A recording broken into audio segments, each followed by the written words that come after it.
I have found that like my husband's a very slow eater and it drives me crazy. So we'll literally sit down at the same time.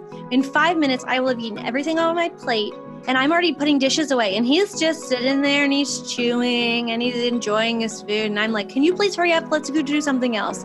And so what we've done is we've started kind of like timing ourselves and taking like setting a timer and taking like mandatory breaks to try to train ourselves to take a longer time to eat. Because what happens is when you eat so quickly, your stomach doesn't have time to tell your brain it's full.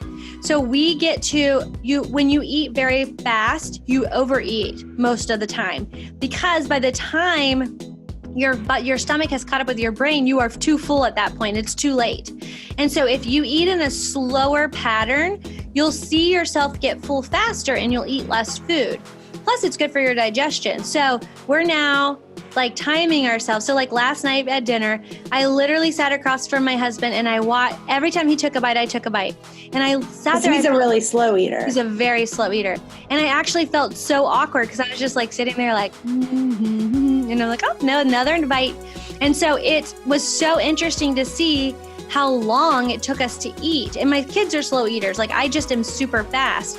And so today, like for lunch, we timed it. We literally said, okay, at this time, like we can't eat, like let's take a 5-minute break. Don't eat anything. Got up and moved around.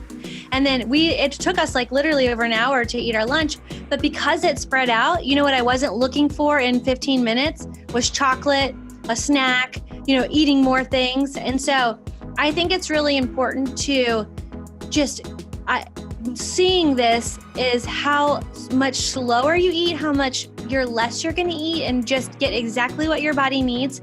And I think it's important too, when you're doing the 2 meals a day, sometimes like, especially because I work out in the morning, I'm ravished at lunchtime. And so some people like Chantel, you love to eat lunch. Like that's your favorite meal of the day. My favorite meal of the day is dinner because that's when I'm home with my family.